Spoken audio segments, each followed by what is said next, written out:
வணக்கம். அஞ்சரை பெட்டியின் மூலிகை விருந்தில் இன்னைக்கு நம்ம பார்க்க போகிற ஸ்பெஷல் டிஷ் வெஜிடபிள் சொதி. இந்த வெஜிடபிள் சொதி எப்படி பண்ணணும், இதுக்கு என்னென்ன பொருட்கள் வேணும்னு இப்போ பார்க்கலாமா? கேரட், பீன்ஸ், குடைமிளகாய், கொத்தமல்லி, உப்பு, கடுகு, உளுத்தம்பருப்பு, தேங்காய் பால், தேங்காய் எண்ணெய். இப்போ இந்த வெஜிடபிள் சொதி எப்படி பண்றதுன்னு பார்ப்போம். முதல்ல அடுப்பை பற்ற வச்சு கடாயை வச்சுக்கோங்க. இந்த வெஜிடபிள் சொதி நம்ம தயார் பண்றதுக்கு முன்னாடி கேரட்டை இதை இந்த மாதிரி நீட்டாக மெலிசா வெட்டிக்கங்க. அதே மாதிரி பீன்ஸையும் இந்த மாதிரி நீளமாக மெல்லிச துண்டாக வெட்டி வச்சுக்கோங்க. குடமிளகா அதையும் அதே மாதிரி நீட்டாக வெட்டி வச்சுக்கோங்க. கொத்தமல்லியை நல்ல பொடியாக நறுக்கி வச்சுக்கோங்க. தேங்காய் பால், இந்த தேங்காய் பால் நல்ல திக்காக இருக்கணும். இப்போ கடாய் சூடாயாச்சு, நம்ம இதில் சிறிதளவு தேங்காய் எண்ணெய் விட்டுக்கலாம்.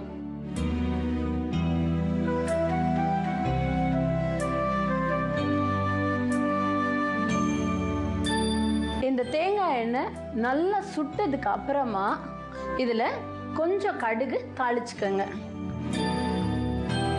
இந்த வெஜிடபிள் சொதின்னு சொல்கிறோம் இல்லையா, இதை நீங்கள் இடியாப்பத்துக்கு தொட்டுக்கு சாப்பிட்லாம். இப்போ எண்ணெய் சுட்டாச்சு, கொஞ்சம் கடுகு தாளிச்சுக்கோங்க. கடுகு நல்லா வெடிச்சதுக்கு அப்புறமா அதில் கொஞ்சம் உளுத்தம்பருப்பை போட்டுக்கோங்க.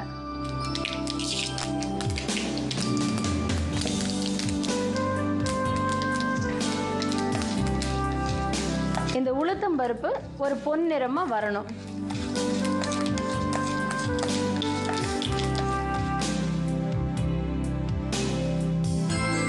இப்போ இந்த உளுத்தம்பருப்பு நல்லா வறுந்த உடனே அதில் ஏற்கனவே வெட்டி வச்சிருக்கிற இந்த கேரட்டை போட்டுக்கோங்க.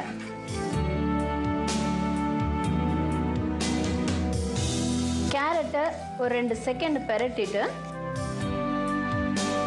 அதில் வெட்டி வச்சிருக்கிற பீன்ஸையும் போட்டுக்கோங்க.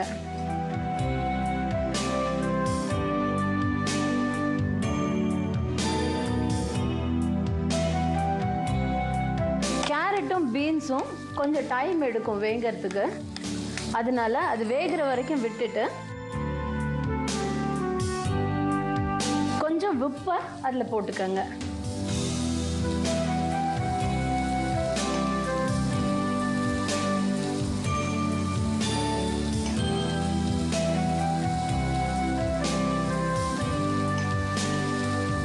இது இடியாப்பத்துக்கு மாத்திரம் இல்லை, நம்ம ஆப்பத்துக்கு கூட தொட்டு சாப்பிடலாம்.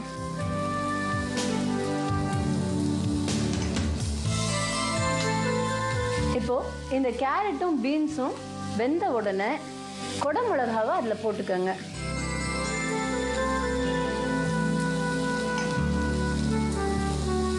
குடமிளகாக்கு ஈர சத்து, தண்ணீர் சத்து ரொம்ப ஜாஸ்தி இருக்கிறதுனால சீக்கிரமாகவே அது வெந்துடும்.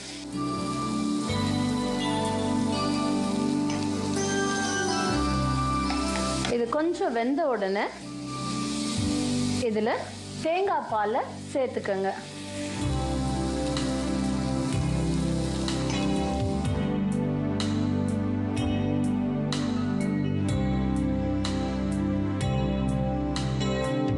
தேங்காய் பால் எப்போதுமே கொதிக்கக்கூடாது. ஏன்னா கொதிச்சதுன்னா பிரிஞ்சு போயிடும். பால் எப்படி கெட்டு போகுமோ அந்த மாதிரி தேங்காய் பிரிஞ்சா பார்க்க அழகாக இருக்காது.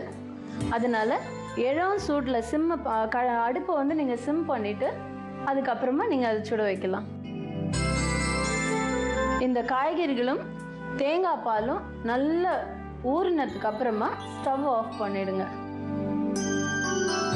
இப்போது இதில் கொத்தமல்லியை கொஞ்சம் சேர்த்துக்கோங்க.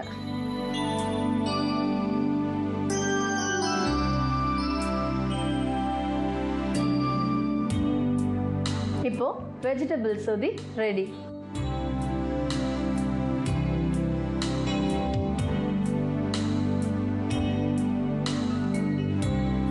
வெஜிடபிள் சொதி ரெடி. இந்த வெஜிடபிள் சொதி எப்படி பண்ணுறதுன்னு ஒரு சின்ன ரீகேப் போகலாமா? கேரட், பீன்ஸ், கொடமிளகா நல்லா கழுவிட்டு மெல்லிஸாக நறுக்கி வச்சுக்கோங்க. கடாய் வச்சு கடாய் சுட்ட உடனே அதில் 1 ஸ்பூன் தேங்காய் எண்ணெய் போட்டு எண்ணெய் சுட்ட உடனே அதில் கொஞ்சம் கடுகு, உளுத்தம்பருப்பு தாளிச்சுக்கோங்க. தாளித்த இந்த கடுகு உளுத்தம்பருப்பில் வெட்டி வச்சுருக்கிற கேரட்டை போடணும். கேரட் கொஞ்சம் வெந்த உடனே பீன்ஸை போடுங்க. நல்லா ஃப்ரை ஆனதுக்கு அப்புறமா அதில் கொஞ்சம் உப்பை சேர்த்துக்கோங்க. குடமிளகாவை போடுங்க. குடமிளகாவை போட்டு தேங்காய் பாலை எடுத்து அதில் விடுங்க. கொதிக்கிற அளவுக்கு விடக்கூடாது. கொதிக்கிறதுக்கு முன்னாடி நீங்கள் ஆஃப் பண்ணிவிட்டு கொத்தமல்லி அதில் போட்டு சேர்த்துட்டிங்கன்னா வெஜிடபிள் சொதி ரெடி.